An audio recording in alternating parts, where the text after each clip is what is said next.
ठीक है, तो देखो यहाँ पर हमारा पास जो अगला टॉपिक है ये है परासरण दाब से विलेय के मोलर द्रव्यमान की गणना, है ना।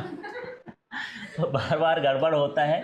देख लीजिए, परासरण दाब से विलेय के मोलर द्रव्यमान की गणना, और ये मोलर द्रव्यमान हम चारों चीज से निकाले हैं, चाहे वो वाष्प दाब का आपेक्षिक अवनमन हो, चाहे वहाँ पर क्वथनांक का उन्नयन हो, या हिमांक का अवनमन हो। अब हम निकाल रहे हैं किससे? परासरण दाब से।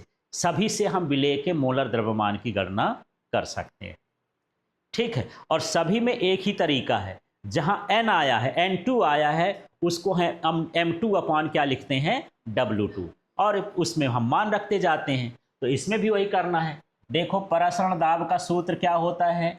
पाई बराबर CRT। अब इस C को बदल देंगे क्योंकि मुझे N2 की जरूरत है ना, तो यहां पर C को लिख सकते हैं N2 अपॉन V, है ना। ये C सांद्रता का सूत्र होता है, विलेय एकांक आयतन में विलेय के मोलों की संख्या, वो क्या कहलाएगा? सांद्रता कहलाएगा। अब विलेय के मोल का सूत्र क्या होता है भाई? N2 बराबर W2 अपॉन M2, माने द्रव्यमान बटे क्या होता है? मोलर द्रव्यमान। अब आपको पता ही चल गया होगा कि ये जो N2 है, इसको N2 की जगह पर ये वाला मान रख देना है। तो मान रख देते हैं और देखते हैं क्या हो गया। ये देखना, ये क्या रखा हूं मैं? पाई। फिर देखो ये क्या लगा है? बराबर।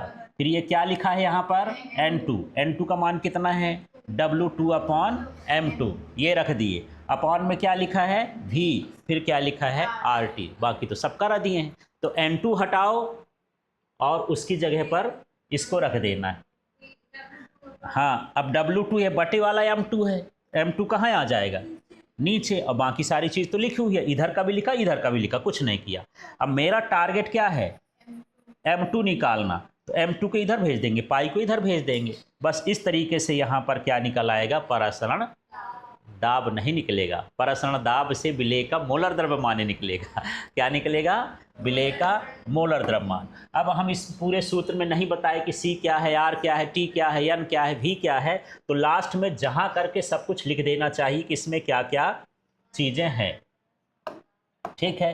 तो पाई का मतलब इसमें परासरण दाब, C का मतलब विलयन की मोलरता सांद्रता, R का मतलब गैस नीतांक, T का मतलब परम ताप, और विलयन का आयतन, N2 माने विलेय के मोलों की संख्या, और M2 विलेय का मोलर द्रव्यमान, W2 विलेय का द्रव्यमान। इस तरह से हम कर सकते हैं, ठीक है। तो अब चारों को पढ़ने के बाद आपको समझ में आ गया हो कि मोलर द्रव्यमान निकालना आसान है। जहां N2 रहेगा वहां पर सिर्फ क्या लिखना है? W2 अपॉन M2, और उसका मान रख करके फिर हम M2 का मान निकाल देंगे। यही तरीका पूरे में करना है, ठीक है।